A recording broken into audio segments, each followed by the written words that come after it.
الحمد للہ رب العالمین، الصلاۃ والسلام علی سید الانبیاء والمرسلین وعلی آلہ واصحابہ اجمعین، اما بعد، اعوذ باللہ من الشیطان الرجیم، بسم اللہ الرحمن الرحیم۔ وَلَوْ أَنَّهُمْ إِذ ظَّلَمُوا أَنفُسَهُمْ جَاءُوكَ فَاسْتَغْفَرُوا اللَّهَ وَاسْتَغْفَرَ لَهُمُ الرَّسُولُ لَوَجَدُوا اللَّهَ تَوَّابًا رَحِيمًا۔ آمنت بِاللَّهِ صدق اللَّهُ مولانا العظیم۔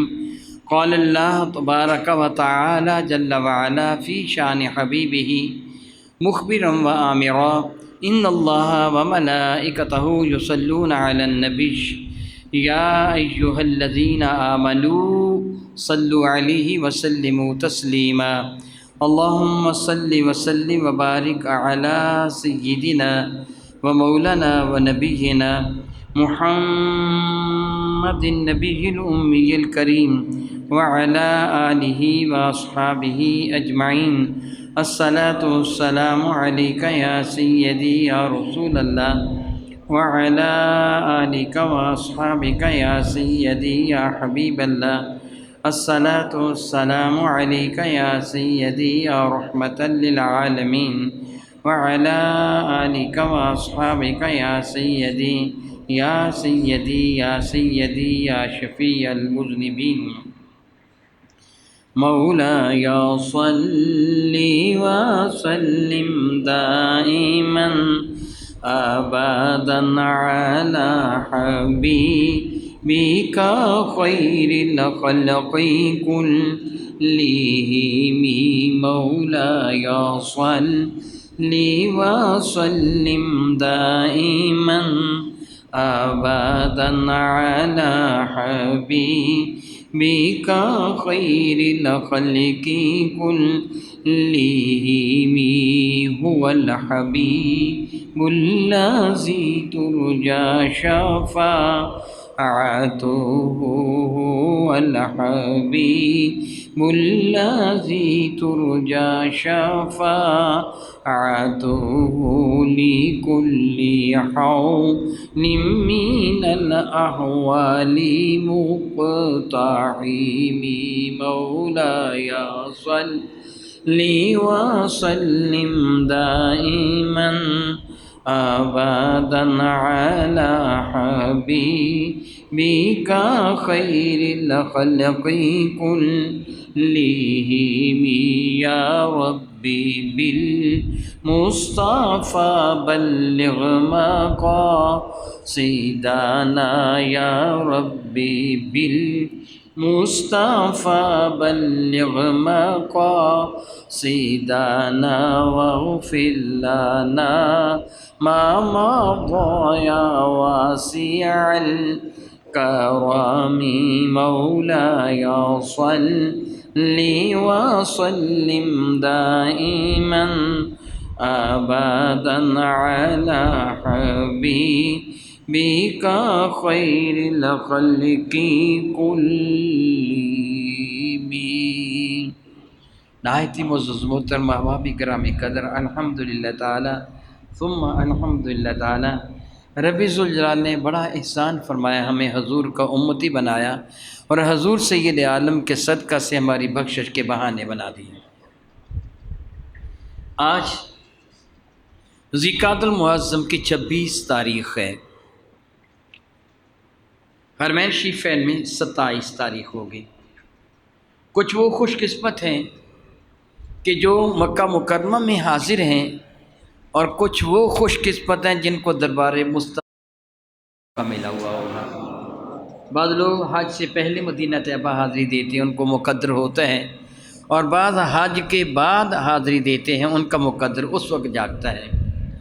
بحمد اللہ تعالیٰ ثم الحمدللہ تعالیٰ اس وقت وہاں تقریباً 11:30 بجے ہوں گے۔ کچھ لوگ روضہ انور پر حاضر ہوں گے، کچھ حاضری کے لیے تڑپ رہے ہوں گے، کچھ شام تک حاضر ہوں گے، جو صبح سے حاضر تھے کوئی کل حاضر ہوں گے۔ رب کائنات جل وعلا کی عنایت بے پایہ سے ہماری گناہوں کی بخشش کا ایک عظیم ترین ذریعہ میرے نبی کی ذات ہے۔ پروردگار عالم جل وعلا قرآن مجید فرقان میں اشارہ گرامی قدر فرماتے ہیں، ولو انہم اذ ظلموا انفسہم جاؤک، ولو اور اگر انہم بے شک وہ لوگ اذ ظلموا جب انہوں نے ظلم کیا تھا انفسہم اوپر اپنی جانوں کے، وہ لوگ جب انہوں نے اپنی جانوں پر ظلم کیا تھا، اپنے آپ کو گناہوں کی گندگی میں لتھڑ لیا تھا، گناہوں کی دلدل میں پھنس گئے تھے، گناہوں کے پہاڑ تلے دب گئے تھے، اب وہ سسک رہے تھے، ان کو یقین تھا کہ موت آ جائے گی، ہم تباہ و برباد ہو جائیں گے، اللہ کا غضب ہم پہ نازل ہو جائے گا، انہوں نے اپنے آپ کو لائق جہنم بنا لیا تھا۔ کتنی بڑی مشکل ان کے لیے تھی، ایک ایمان والا جہنم میں جائے تو اس کے لیے کتنی بڑی مشکل ہے، کتنی بڑی مصیبت ہے۔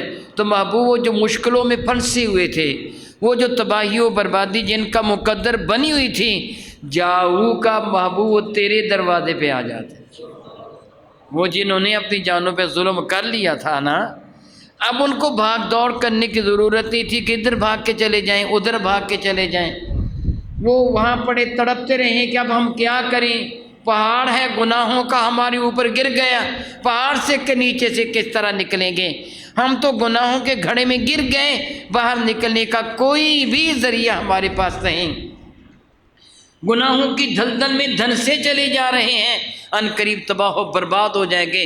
محبوب اگر سانس کا ایک بھی رمق باقی ہے تو تیرے دروازے پہ آ جائیں اور آ کر کیا کریں، وَاسْتَغْفِرُ اللَّهَ، اللہ سے توبہ کریں، سبحان اللہ تعالی و بحمدہ، اللہ کی جانب رجوع کریں، اللہ اکبر اللہ اکبر اللہ اکبر۔ اللہ تعالی ہر جگہ اپنی شان کے ساتھ موجود ہے، یہاں بھی موجود ہے، جو بندہ کہے کہ یہاں اللہ نہیں ہے وہ بندہ کافر ہو جائے گا۔ اللہ تعالیٰ تو ہر جگہ موجود ہے، کس طرح موجود ہے، جس طرح اس کے شایان شان ہے، جس طرح اس کی شان کے لائق ہے اس طرح موجود ہے۔ ہم اس کی مثال دنیا میں کسی شے سے نہیں دے سکتے۔ بطور مثال کوئی آدمی یہ کہے کہ وہ سورج آدھی دنیا میں ایک وقت ایک جگہ موجود ہوتا ہے، اس طرح اللہ موجود ہے، یہ مثال غلط ہے۔ کوئی سورج کے قریب ہے، اس کو سورج کا زیادہ فیض پہنچ رہا ہے، جو سورج کے قریب ہے اس کو سورج کی دھوپ تپش زیادہ، روشنی زیادہ میسر آ رہی ہے، جو سورج سے جتنا زیادہ دور ہے اس کے فیض و برکات سے اسی قدر وہ دور ہے۔ بعض اتنا دور ہے کہ سورج کی روشنی پوری طرح وہاں نہیں پڑتی، وہاں برف کے انبار لگے ہوئے ہیں، وہاں برف ہی برف جمی ہوئی ہے کیونکہ سورج سے دور ہیں۔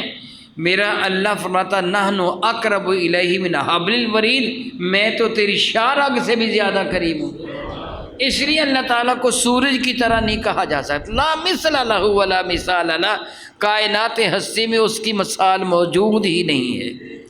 یہ ہمیں کس سے بتایا؟ میرے نبی نے بتایا، ہمیں تو نبی کے وسیلہ کے بغیر رب کا بھی نہیں پتہ تھا، نہ رب کو کسی نے دیکھا، نہ اس کی آواز کو کسی نے سنا، نہ اس کی خوشبو کو کسی نے سونگا، نہ زبان سے چکھا، نہ ہاتھوں سے ٹٹول کے دیکھا۔ یقین کامل ہے اللہ ہے، کیسے پتہ چلا؟ یہ نبی کے وسیلہ سے پتہ چلا۔ رب فرماتے ہیں ایسے کیوں نہ ہوا، جب انہوں نے اپنی جانوں پہ ظلم کیا تھا، محبوب تیرے دروازے پہ آ جاتے، تیرے حضور آ جاتے۔ اللہ اکبر اللہ اکبر اللہ اکبر۔ مجرم کس کے ہیں؟ اللہ کے۔ گناہ کرنے والا مجرم کس کا ہے؟ سزا کون دے گا؟ سزا اللہ دے گا، معاف بھی اللہ فرمائے گا۔ اسی نے فرمایا کہ اگر تم جرم کرو گے تو میں تم کو سزا دوں گا، اسی نے فرمایا نا کہ اگر تم جرم کرو گے تو میں تم کو سزا دوں گا۔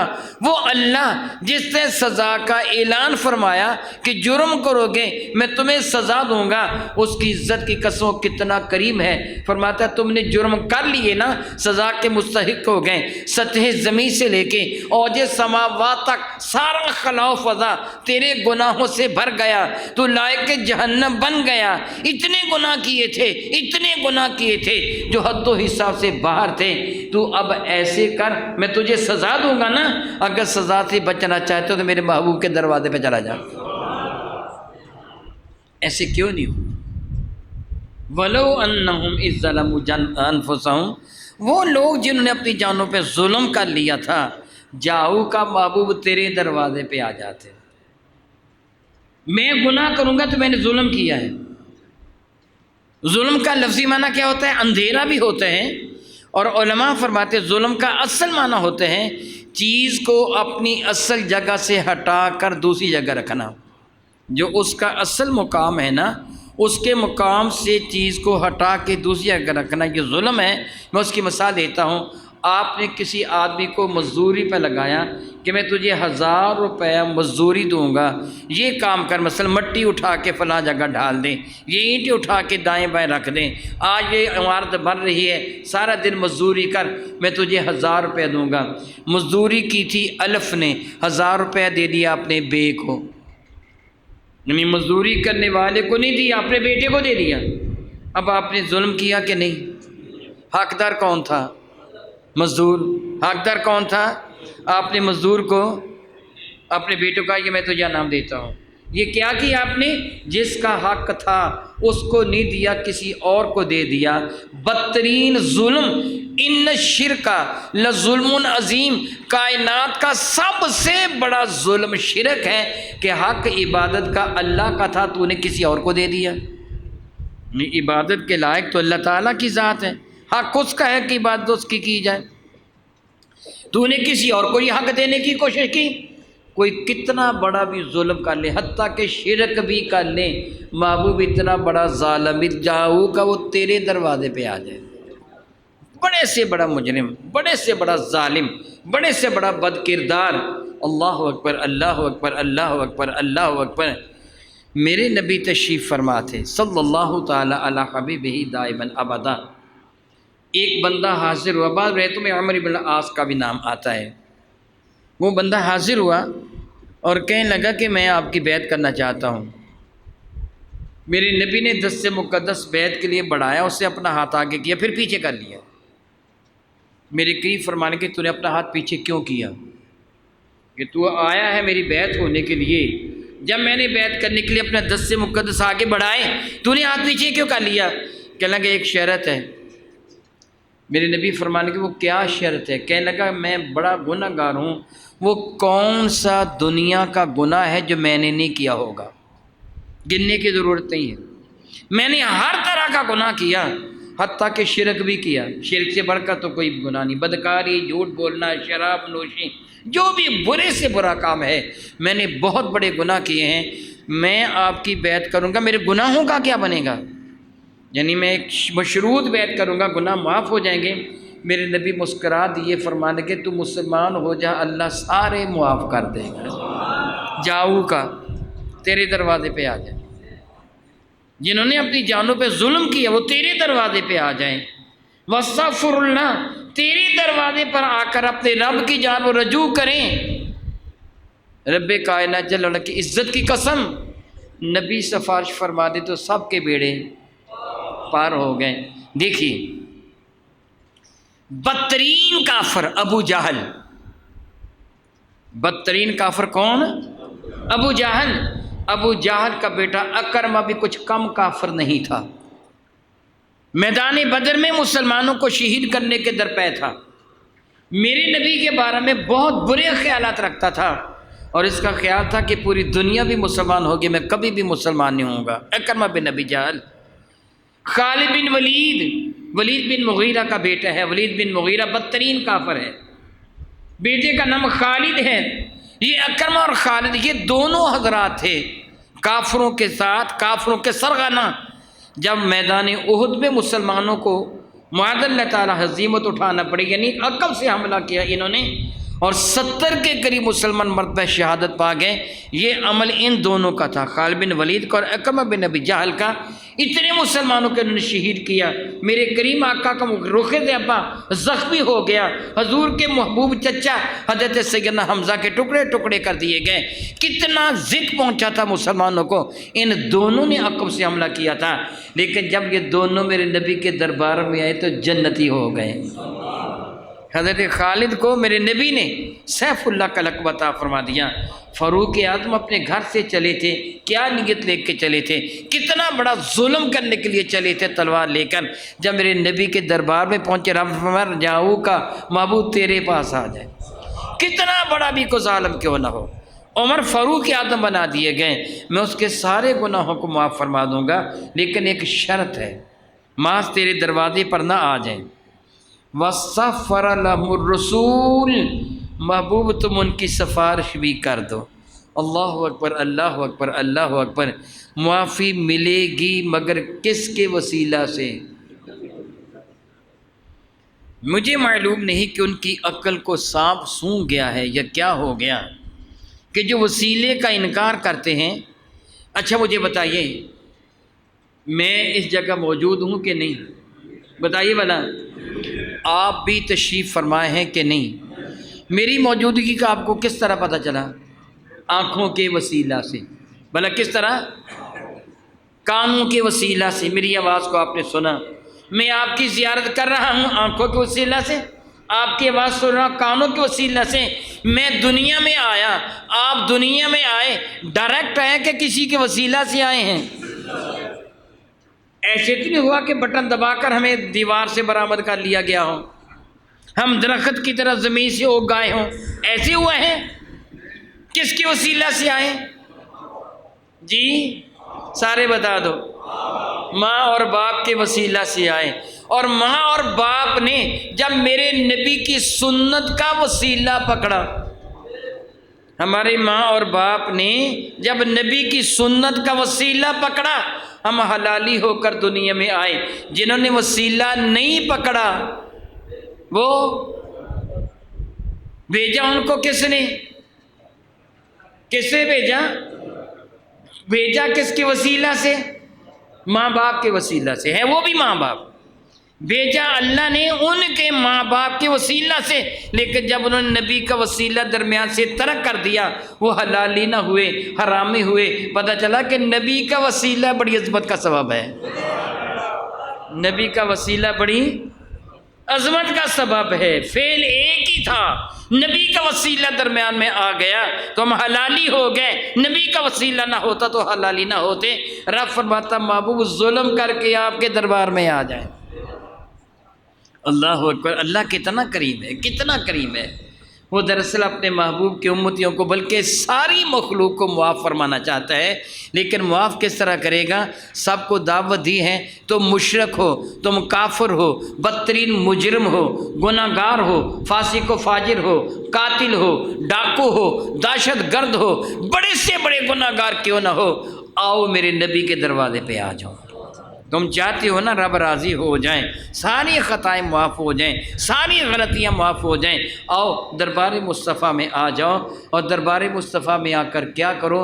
رب سے توبہ کرو، یعنی اللہ کی جانب رجوع کرو۔ توبہ کا معنی کیا ہوتا ہے؟ رجوع کرنا، اپنے رب کی جانب رجوع کرو۔ وَاسْتَغْفَرَ لَهُمُ الرَّسُولُ، اور رسول اللہ تمہاری شفاعت فرما دیں۔ کیا بلا رسول اللہ تمہاری؟ اللہ اکبر، اللہ اکبر، اللہ اکبر۔ کیا پتہ چلا؟ معافی تب ملے گی جب نبی کی سفارش ہوگی، تب معافی ملے گی۔ تو تنہا توبہ کرتے رہے۔ اللہ تعالیٰ نے فرمایا یہ میری مرضی نہیں ہے، قرآن مجید فرقان مجید سورۃ النساء ہے، میرا اللہ شافت ہے وَاسْتَغْفَرَ لَهُمُ الرَّسُولُ، ان کے لیے رسول اللہ بھی طلب استغفار کریں، مولا اب یہ میرے دروازے پہ آ گئے ہیں، تو ان کو معاف کر دے۔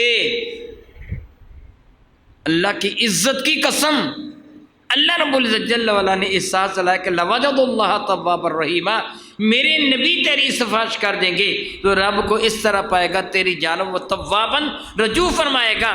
کس طرح؟ رحمت نازل فرماتا تجھے اپنے دامن رحمت میں پناہ دے دے گا، تیرے سارے گناہ معاف ہو جائیں گے، ایک گناہ بھی باقی نہ رہے گا۔ جہنم کا کتا تھا تجھے جنت کا شہزادہ بنا دیا جائے گا۔ شرط کیا ہے؟ دروازے مصطفیٰ پہ آ جا، حضور کے دروازے پہ آ جا، اور حضور تیری سفارش کر دیں۔ تو گزارش کر لے کہ میری سفارش کر دیں، حضور تیری سفارش کر دیں، میں قبول کر لوں گا۔ بہت عزت والے میرے بھائیوں، حق یہ ہے، حق یہ ہے کہ اللہ کی رحمت ملتی ضرور ہے مگر نبی کے وسیلہ سے۔ اللہ کی رحمت ملتی ضرور ہے مگر نبی کے وسیلہ سے۔ اللہ کی رحمت ملتی ضرور ہے مگر نبی کے حرم کعبہ بتوں سے پاک ہوا، رحمتوں کا مرکز بنا تو نبی کے وسیلہ سے، نبی کریم صلی اللہ علیہ وسلم کے وسیلہ سے بتوں سے انہوں نے پاک کیا۔ پاک تو رب نے کیا مگر وسیلہ میرے نبی کا تھا۔ قیامت کے دن اللہ رب العزت جل وعلا جو جنت عطا فرمائے گا وہ ہمارے اعمال کی وجہ سے نہیں ہے۔ یاد رکھیں، ہم جتنے بھی عمل کرتے ہیں یہ جنت کے لیے نہیں ہیں، یہ رب کو راضی کرنے کے لیے ہے۔ یہ ذمہ داری ہماری ہے، ڈیوٹی ہے ہماری۔ اللہ تعالیٰ نے ہمیں بہت ساری نعمتوں سے نوازا ہے۔ آپ نے وہ حدیث برکت، طویل حدیث برکت سنی ہوگی، میں اختصار کے ساتھ اس کو عرض کروں گا کہ قیامت کے دن بارگاہ رب العزت پہ ایک شخص کو پیش کیا جائے گا، مفہوم حدیث ہے، اور رب کائنات جل وعلا کے حضور اس کی نیکیاں اتنی نیکیاں ہوں گی کہ وہ اپنے گمان میں یہ سمجھ رہا ہوگا میری نیکیاں اتنی ہیں کہ اللہ تعالیٰ جل وعلا اگر میری نیکیوں کا حساب لے گا تو میرے لیے جنت لازم ہوگی۔ تو رب ذوالجلال سے ارشاد میں کہا میرے بندے مجھے بتا کہ تو میری رحمت کے ساتھ جنت میں جانا چاہتا ہے یا اپنی نیکیوں کی وجہ سے جنت میں جانا چاہتا ہے؟ یہ صحیح حدیث مبارکہ ہے، میں جس کا مفہوم آپ کو بیان کر رہا ہوں۔ میری رحمت کے ساتھ جنت میں جانا چاہتا ہے یا اپنی نیکیوں کے بل بوتے پر؟ ورد کرے گا مولا تعالیٰ میں نے کبھی گناہ نہ کیا تھا، میں نے ہمہ وقت تجھ کو راضی کرنے کی کوشش کی، میری نیکیاں اتنی ہیں کہ مجھے میری نیکیوں کے بل بوتے پر جنت عطا کی جائے۔ میرا اللہ ارشاد فرمائے گا ہاں تو نے سچ کہا، تو نے بہت نیک اعمال کیے، لیکن یہ بھی تو ہے میں نے تجھے اپنی نعمتوں سے نوازا تھا۔ میں باتیں کر رہا ہوں، یہ گفتگو اللہ کی نعمت، میں آپ کی زیاد کر رہا ہوں، یہ دیکھنا اللہ کی نعمت، آپ میری باتیں سن رہے ہیں، یہ سننا اللہ کی نعمت۔ اللہ حاضر کیا اللہ تعالیٰ فرمائے گا میں نے تجھے نعمتیں دی تھیں، ان کا شکر بھی کرنا تیری ذمہ داری تھی، تجھ پہ واجب تھا۔ اللہ تعالیٰ اپنی نعمتوں میں سے کسی ایک نعمت کو جو اس کی نظر میں بہت بڑی نعمت نہیں تھی، ارشاد فرمائے گا کہ تو اپنے حصے کی نیکیاں لے لے۔ وہ نعمت ساری نیکیاں سمیٹ کے کہے گی مولا تعالیٰ ابھی تو میرا حق ادا نہیں ہوا، ابھی تو میرا حق باقی ہے، ادا نہیں ہوا۔ تو رب کائنات فرمائے گا میری باقی نعمتوں کا شکر کدھر ہے؟ تو نے تو ایک نعمت کا شکر بھی ادا نہیں کیا جتنی عبادت کی ہے، میری باقی نعمتوں کا شکر کی طرف تو پکڑے اس کو جہنم میں لے جاؤ۔ ورد کرے گا مولا تعالیٰ میری نیکیوں کی وجہ سے نہیں، اپنی رحمت کے ساتھ مجھے جنت عطا فرما دے۔ وہ کیا کہے گا؟ اپنی بات قابل غور ہے، آپ نے میری بات کا جواب دینا ہے۔ وہ کیا کہے گا؟ مولا اپنی، اللہ فرمائے گا بتا اپنی نیکیوں کی وجہ سے جنت پہ جانا چاہتا ہے کہ میری رحمت سے؟ وہ کہے گا مولا تیری رحمت کی وجہ سے جنت پہ جانا چاہتا ہوں۔ اللہ فرمائے گا تو نے سچ کہا۔ میرے نبی کو رب کیا فرماتا ہے؟ وما ارسلناک الا رحمتا للعالمین، محبوب میں نے تجھے کائنات کے لیے رحمت بنا کے بھیجا۔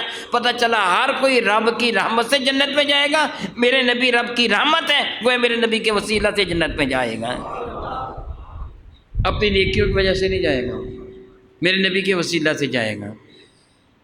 واضح ترین حدیث بارکہ میں رب کائنات کا ارشاد گرامی قدر ہے، میرے نبی نے ارشاد گرامی قدر فرمایا قیامت کے دن جب مجھے اجازت شفاعت ملے گی میں بارگاہ رب العزت سجدہ میں سر رکھوں گا۔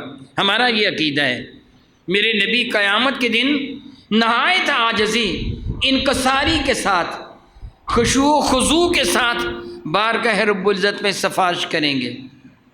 یہ نہیں دھونس دھاندلی نہیں ہے، زبردستی نہیں ہے، نہیں، بلکہ میرے نبی نے فرمایا کہ قیامت کے دن جب میں بارگاہ حریم ناز میں حاضر ہوں گا تو اپنا سر سجدہ میں رکھوں گا۔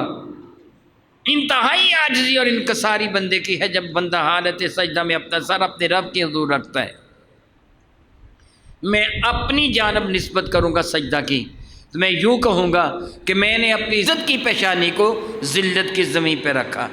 میں یہ کہہ دوں گا میں نے اپنی عزت کی پیشانی کو ذلت کی زمین پہ رکھا، میں نے عزت والی ناک کو ذلت کی زمین پہ رکھ رہا۔ جب میں اپنی جانب سجدے کی نسبت کروں گا، جب میں آپ کی جانب سجدے کی نسبت کروں گا، لیکن میرے نبی تو بڑے ہی عزت والے ہیں، میں ان کی جانب یہ نسبت نہیں کر سکتا۔ آپ کو سمجھانا چاہتا ہوں کہ رب کے حضور سجدہ کریں گے، روب و دبدبہ نہیں ہے۔ میرے نبی بھی رب کے محتاج ہیں، اللہ کے حضور سجدہ کریں گے۔ میرے نبی فرماتے کہ میں اپنے رب کی حمد اپنے رب کی حمد اس انداز سے کروں گا کہ ایسی حمد آج تک نہ کسی نے کی ہوگی نہ آئندہ کوئی کر پائے گا۔ میرے نبی احمد ہیں، رب کی حمد کرنے والے۔ پھر میرے نبی کو میرا اللہ فرمائے گا یا محمد ارفع راسک، اے محمد، اے میری حمد کرنے والے قابل حمد، کہ تم بھی محمد ہو، الذی یحمد حمدا بعد حمد، کہ جس کی تسلسل کے ساتھ حمد کی گئی ہے۔ ارفع راسک، اپنے سر کو اٹھائیے، سل تعطا، سوال کیجئے، تم جو سوال کریں گے ہم اس کو عطا فرمائیں گے، جو مانگو گے دے دو گے۔ یہ میرے نبی نے 14 صدیاں پہلے ہمیں بتا دیا، یہ حدیث برکہ صحیح بخاری و مسلم میں ہے، 14 صدیاں پہلے بتا دیا۔ میرے نبی کو کیسے پتہ چلا؟ اللہ نے بتایا۔ کیا بنا؟ کس نے بتایا؟ محبوب قیامت کے دن ایسے ایسے کر کے ہوگا، تم آؤ گے، مجھے سجدہ کرو گے، میں تمہیں تسبیح اور تحمید القا کروں گا، تم میری حمد بھی کرو گے، میری تسبیح بھی پڑھو گے، میں کہوں گا سر اٹھاؤ، میں کہوں گا مانگو کیا مانگتے ہو، وشفع تشفع، میں کہوں گا جس جس کی چاہو سفارش کرو، محبوب پھر تم مجھ سے مانگو گے، سفارش کرو گے، جو جو مانگتے جاؤ گے میں رب عطا کرتا چلا جاؤں گا، جس کی سفارش کرتے چلا جاؤ گے میں سفارش قبول کرتا چلا جاؤں گا۔ یاد رکھیے شفاعت 2 اعتبار سے ہے، کرے گا کون، کرے گا کس کی؟ کیا بنا؟ کرے گا کون، کرے گا کس کی؟ سب سے پہلے تاج شفاعت میرے نبی کے فرق ناز پر سجایا جائے گا۔ میرے نبی فرماتے ہیں میں وہ پہلا ہوں جو شفاعت کرنے والا ہوں، حضور سے پہلے کوئی شفاعت نہیں کر سکے گا، نہ کوئی نبی، ولیوں کی تو بہت کی دور کی بات ہے نا، کوئی بھی نبی اللہ تعالیٰ کی سفارش نہیں کر سکے گا جب تک میرے نبی شفاعت کا دروازہ نہیں کھول لیں گے۔ جن کے ماتھے شفاعت کا صحرا سجا، اس جبین سعادت پہ لاکھوں سلام، میرے نبی شفاعت کروائیں گے اور پھر دوسرے شفاعت کروائیں گے۔ شفاعت کرے گا وہ جو رب کا محبوب ہے۔ کون کرے گا؟ کوئی کافر شفاعت نہیں کر سکے گا، اس کو اجازت ہی نہیں ملے گی۔ من ذا الذی یشفع عندہ الا باذنہ، کسی کی جرت نہ ہوگی سوائے اس کے جس کو رب اجازت دے گے۔ اجازت ملے گی فلاں فلاں شفاعت کرے، اور کرے گا کس کی؟ جس کے لیے رب چاہے گا۔ شفاعت کرے گا وہ جس کو رب چاہے گا، شفاعت کرے گا وہ جس کو رب چاہے گا، اس کی کرے گا جس کے لیے رب چاہے گا۔ پتہ چلا کہ رب کو پتہ ہے کس کس کی سفارش کرنی ہے، تو اللہ تعالیٰ بغیر ہی شفاعت کے بخش دیتا، کیونکہ اس کو پتہ ہے نا کہ میرے محبوب نے یا میرے بندوں نے فلاں فلاں کی شفاعت کرنی ہے، پھر اس کی شفاعت کرنی، پھر اس کی شفاعت کرنی ہے، رب کو پتہ ہے نا، تو رب شفاعت نہ کرواتا۔ کس کی جرت ہے کیوں اللہ سے عرض کرے مولا کیوں بخش دیا تو نے، شفاعت تو ہوئی نہیں، کس کی جرت ہے دنیا میں یہ جملہ کہہ سکتا ہے؟ قیامت کے دن تو لرزہ پر اندام ہوگا، کانپ رہا ہوگا، اس کی زبان بند ہوگی، جرت نہ ہوگی بات کرنے کی۔ تو جب اللہ رب العزت جل وعلا معاف فرمانا چاہے گا تو کسی کے وسیلہ سے، سب سے بڑا وسیلہ میرے نبی کا ہوگا، گویا جو جنت ملے گی نبی کے وسیلہ سے ملے گی، بغیر وسیلہ کے نہیں ملے گی۔ جنت ملے گی تو بغیر وسیلہ کے۔ اب اس آیت برکہ کی طرف دوبارہ آ جائیے، وَلَوْ أَنَّهُمْ إِذْ ظَلَمُوا أَنفُسَهُمْ جَاءُوكَ، محبوب ایسے کیوں نہ ہوا جب انہوں نے اپنی جانوں پہ ظلم کر لیا تھا تو تیرے دروازے پہ آ جاتے، فَاسْتَغْفِرُوا اللَّهَ، پھر وہ اللہ تعالیٰ کے حضور توبہ کرتے، مولا ہمیں معاف کر دے، وَاسْتَغْفَرَ لَهُمُ الرَّسُولُ، محبوب تم ان کی سفارش بھی کر دیتے، تو لَوَجَدُوا اللَّهَ تَوَّابًا رَحِیمًا، اللہ کی عزت کی قسم اللہ فرماتا ہے یقیناً اور یقین اپنے رب کے ساتھ بھی پاتے کہ توبہ کو قبول کرنے والا مہربان ہوتا ہے، سارے گناہوں کو معاف فرما دیا جاتا، ساری کوتاہیوں سے درگزر کر لیا جاتا۔ یہاں ذہن میں ایک سوال پیدا ہوتا ہے، اللہ اکبر اللہ اکبر اللہ اکبر، کچھ خوش قسمت ہیں جو حاضری دے چکے ہیں، کچھ خوش قسمت ہیں جس وقت حاضری دے رہے ہیں، کچھ وہ خوش قسمت ہوں گے جو حاضری دیں گے، کوئی حج سے پہلے کوئی حج کے بعد۔ اگر ان کی وہ حاضری قبول ہو گئی، نصاب پورا ہو گیا، اللہ تعالیٰ کے حضور میں دعا کرتا ہوں کہ اللہ تعالیٰ آپ سب کو حرمین شریفین کی زیارت کا شرف عطا فرمائے، اور آپ کے صدقہ سے مجھ جیسے ناچیز و حقیر بندے کو بھی یہ عزت عطا فرمائے۔ آپ حرمین شریف حاضری دیں تو ایک چیز کا لحاظ ضرور رکھیں، مجھے قلق ہوتا ہے، دکھ ہوتا ہے حاضری دیتے ہوئے کہ جب میں ایک منظر دیکھتا ہوں، حاضری دینے والا دربار مصطفیٰ میں جائے گا تو کیا کرے گا؟ رب کے حضور توبہ کرے گا۔ یار سمجھو نا، طلب استغفار کرنا ہے نا۔ رب نے کیا فرمایا؟ وَلَوْ أَنَّهُمْ ظَلَمُوا أَنفُسَهُمْ جَاءُوكَ، انہوں نے اپنی جانوں پہ ظلم کیا تھا، جاؤ وہ آپ کے پاس آ جاتے اور آپ کے پاس آ کے کیا کہتے؟ وَاسْتَغْفِرُوا اللَّهَ، اپنے رب سے طلب استغفار کرتے، اپنے رب سے طلب استغفار توبہ کرتے، مولا ہمارے گناہوں کو ان نبی کے صدقہ سے معاف کر دے، یا رسول اللہ آپ مجھے ناچیز کی سفارش فرما دیں۔ ایسی ہے نا، مستغفر الرسول، رسول ان کی سفارش کریں۔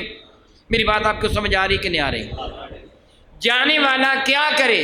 دو چیزیں ہیں، اپنے رب سے توبہ کرے اور رسول اللہ کو اپنا سفارشی بنائے، یا رسول اللہ میں ناچیز و حقیر بندہ آپ کا امتی آپ کے دروازے پہ حاضر ہو گیا ہوں، میرے لیے رب سے سفارش فرما دیجئے، اللہ میرے گناہوں کو معاف فرما دے۔ پھر نتیجہ کیا نکلے گا؟ سارے گناہ۔ اس دعا کے لیے خشوع و خضوع کی ضرورت ہے۔ میری بات سمجھیے جو میں سمجھانا چاہتا ہوں، اس دعا کے لیے خشوع و خضوع کی ضرورت ہے کہ بندہ عاجزی انکساری کا مجسمہ بن کر، نظریں جھکا کر، آنکھیں نیچی کر کے، گردن نیچی کر کے پھر دعا کرے کہ مولا تو مجھ کو معاف کر دے۔ اکڑ کر دعا کرنے والی کی دعا کو اللہ قبول ہے۔ تجھے سجدہ کا حکم ہے، سر جھکانے کا حکم ہے، مسلمان ہے سجدہ کا حکم ہے۔ شیطان نے یہ نعمت ہم سے چھیننے کی بھرپور کوشش کی، میں اللہ سے معافی مانگتا ہوں، یہ جملہ میں کہہ دوں چھین لی تو معلوم نہیں کہیں گناہ نہ ہو کہ رب فرمائے کہ میں نے معاف کر دیا، تو کون ہوتا ہے یہ کہنے والا؟ مرضی اللہ کی ہے، چاہے تو معاف فرما دے، اس کی مرضی ہے، مگر عمل برا ہے۔ آپ وہاں جائیں گے دیکھیں گے سب نے گردیں اٹھا رکھی، موبائل پکڑے ہوئے ہیں، تصویریں لے رہے ہیں، حرم پاک میرے نبی کے روضہ انور کے سامنے۔ بہت کم بندے ایسے ہیں کہ جنہوں نے نگاہیں جھکائی ہوئی ہیں، ہاتھ باندھے ہوئے ہیں اور ہدیہ درود السلام پیش کر رہے ہیں۔ اکثریت ہے کہ موبائل اٹھائے ہوئے ہیں اور بتا رہے ہیں گھر والوں کو دیکھو میں یہ ہے، دیکھو یہ ہے، تصویریں لے رہے ہیں، سر اٹھائے ہوئے ہیں۔ توبہ کرنے کا موقع نہیں تو بخشش ملے گی کب؟ نصاب تو پورا ہوا ہی نہیں ہے۔ وہاں حکم کیا ہے؟ عاجزی انکساری کا مجسمہ بن کے بارگاہ مصطفیٰ میں حاضری دے، اور میں اللہ سے معافی مانگتا ہوں اللہ تعالیٰ مجھے معاف فرمائے۔ جوتے اٹھائے جانے کا، چوری ہو جانے کا خدشہ ہوتا ہے، جوتے اپنے ہاتھ میں پکڑے ہوتے ہیں اور جوتے بھی ایسے اٹھائے ہوئے ہوتے ہیں اور وہاں سے گزر رہے ہوتے ہیں۔ الیاذ باللہ تعالیٰ ثم الیاذ باللہ تعالیٰ، ایسے ہر اللہ تعالیٰ آپ کو حرم شریفین کی زیارت کا شرف عطا فرمائے۔ آپ وہاں حاضری دیں تو ادب اور آداب و احترام کے تقاضوں کو پورا کرنا ہوگا۔ موبائل سے تصویریں لے کے آپ کیا کریں گے؟ معاہدہ شریف کی تصویر لے رہا ہے، خود اپنی سیلفی بنا رہا ہے روضہ انور کے سامنے کھڑے ہو کر، وہ تو گناہ بخشوانے کے لیے آیا ہے یا لوگوں کو بتانے کے لیے آیا ہے کہ میں روضہ انور پہ حاضر ہوا ہوں؟ بات ضرورت عاجزی کی ہے، انکساری کے سراپا نیاز کی ضرورت ہے۔ میرا اللہ ارشاد گرامی قدر فرماتے ہیں وہ تیرے حضور حاضر ہو کر میرے حضور سچے دل سے توبہ کریں، فاستغفر اللہ، اللہ سے مغفرت طلب کریں، واستغفر الرسول، اور تم ان کی سفارش کر دو۔ وہ سفارش کروائیں ہی نہیں، وہ سفارش کروائیں ہی نہیں تو توبہ تو قبول نہیں ہوگی۔ وہاں جالی کے ساتھ چمٹ کر کھڑے رہیں، ٹیک لگا کے کھڑے رہیں، پکڑ کر جالی کو کھڑے رہیں، مگر نہ تو توبہ کریں نہ نبی سے سفارش کروائیں۔ فائدہ؟ ابو لہب سگا چچا تھا، اس گھر میں رہتا تھا، نبی کی ولادت پر اس نے ایک لونڈی کو آزاد کیا تھا، مگر نبی کی سفارش کا قائل نہیں تھا، بخشا نہیں گیا۔ کتنا بھی وہاں تجھے قرب میسر آ جائیں، جب تک تو نبی کو وسیلہ بنائے گا نہیں، رب نے شرط لگائی ہے وَلَوْ أَنَّهُمْ ظَلَمُوا أَنفُسَهُمْ جَاءُوكَ وَاسْتَغْفَرُوا اللَّهَ وَاسْتَغْفَرَ لَهُمُ الرَّسُولُ لَوَجَدُوا اللَّهَ، پھر وہ پائے گا اللہ کو توبہ قبول کرنے والا۔ جب وہ نبی کو سفارشی بنائے گا، کوئی بندہ خیال کر لیتا ہے خوش قسمت وہاں پہنچ گئے، کچھ وہ غریب بیچارے ہیں جو وہاں جا ہی نہیں سکتے، چلو ایک آدھ بار چلے بھی گئے، خیال ہوا کہ اس وقت تو چلو مانا میں نے وہ نصاب پورا کرنے کی کوشش کی تھی، کیا نہیں، نصاب پورا کرنے کی کوشش کی تھی، عاجزی کے ساتھ انکساری کے ساتھ میں نے حاضری بھی دی تھی، میں نے اپنے رب سے توبہ بھی کی تھی، میں نے بارگاہ اقدس میں عرض بھی کیا تھا یا رسول اللہ میں ناچیز و حقیر امتی آپ کے دروازے پہ حاضر ہو گیا ہوں، آپ رب کے حضور میری سفارش فرما دیجئے، امید ہے کہ حضور نے میری گزارش کو قبول بھی کر لیا ہوگا، مگر اس کو تو کئی سال ہو گئے ہیں، اس کے بعد بھی تو گناہ ہو گئے۔ یہ کہتا ہے میں کبھی حاضر ہی نہیں ہوا، پھر میرے گناہوں کا کیا بنے گا، ہے تو ہوں تو میں بھی رسول اللہ کو امتی۔ اللہ اکبر اللہ اکبر اللہ اکبر، اے اللہ میں تیری شان کریمی کے قربان جاؤں، تو کتنا کریم ہے، کتنا کریم ہے، کتنا کریم ہے کہ تیرے محبوب مکرم نے ہمیں خبر دے دی، جو دنیا کے جس کونے میں بھی درود پاک پڑھتا ہے اس کا نام، اس کے ابا کا نام میرے حضور پیش کر دیا جاتا ہے۔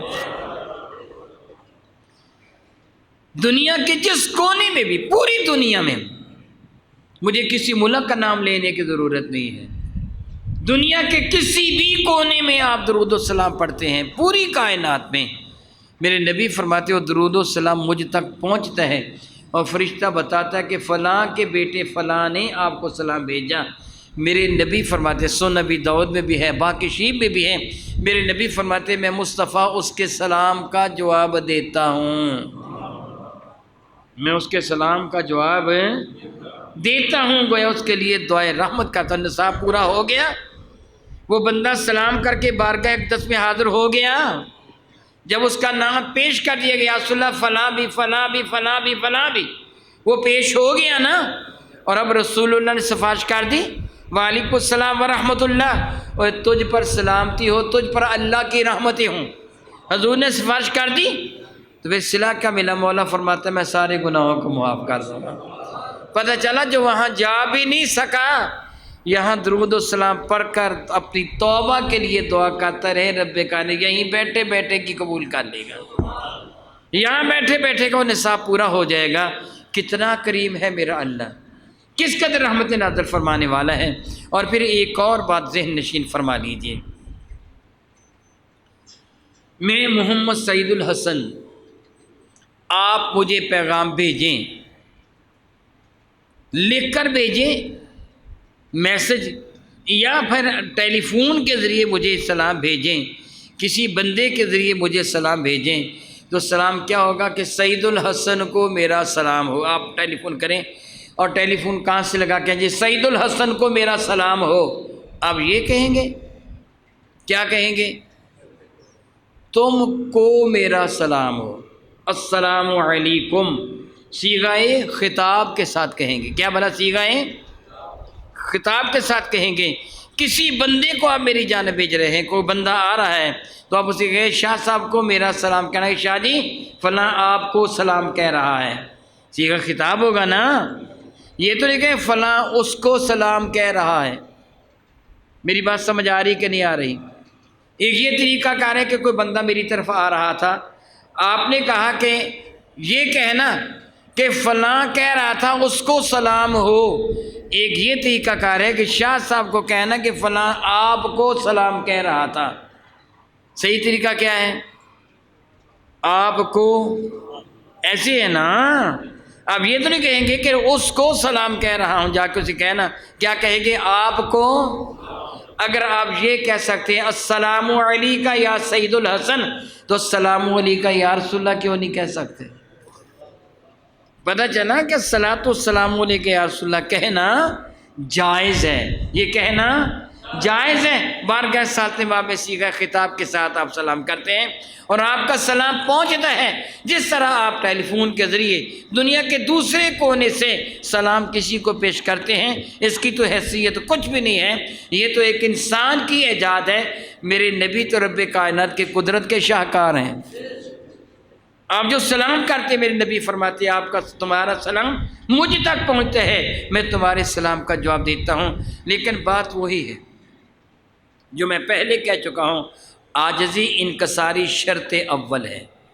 کیا بنا؟ عاجزی انکساری شرط اول ہے۔ میں ایک مثال دے کے اپنی گفتگو کو مکمل کروں گا۔ اگر آپ اپنے جیسے کو سلام کہتے ہو تو آپ کا طریقہ کار کیا ہوتا ہے؟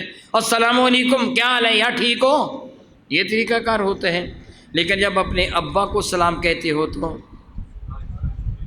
ابا جی السلام علیکم، اسے یہ نہیں کہا کیا حال ہے ٹھیک ہو؟ کبھی اپنے ابا کو کہا؟ وہاں کیا ہوتا ہے؟ عاجزی۔ وہاں کیا ہوتا ہے؟ عاجزی۔ اگر اپنے شیخ کو سلام عرض کرتے ہو تو پھر اس سے بھی بڑھ کر عاجزی۔ سوچئے آپ نے سلام اس کو کرنا ہے جو نبیوں کا بھی نبی ہے، جو سید الانبیاء ہے۔ جتنی عاجزی زیادہ ہوگی، جتنی آپ زیادہ عاجزی تنہائی میں بیٹھ کر سلام عرض کریں، تنہائی میں بیٹھ کر بھی جتنی زیادہ عاجزی ہو سکے اسی قدر عاجزی سے صلاۃ و سلام علیکہ یا سیدی، اے میرے کریم آقا آپ پر اللہ کا سلام، آپ پر رحمت ہو۔ جتنی عاجزی کے ساتھ آپ سلام کر سکیں اتنی عاجزی سے سلام کریں۔ میرے نبی قبول فرما لیں تو سمجھ لے بیڑا پار ہو گیا۔ جتنی عاجزی آپ میں زیادہ آ جائے گی سمجھ لیجئے اب میرا سلام قبول ہو رہا ہے۔ سختی کے ساتھ سلام نہیں ہے، عاجزی انکساری کے ساتھ سلام ہوگا۔ میں دعا کرتا ہوں رب کائنات میرے نبی کے صدقہ سے آپ کو بھی اور مجھے بھی ان کاموں کی توفیق عطا فرمائے جن سے اللہ بھی راضی ہے اور اللہ کا نبی بھی۔ ان کاموں سے اللہ تعالیٰ مجھے اور آپ کو محفوظ رکھیں جن سے اللہ ناراض ہو یا اس کا نبی۔ آمین ثم آمین۔ وآخر دعوانا ان الحمد للہ رب العالمین۔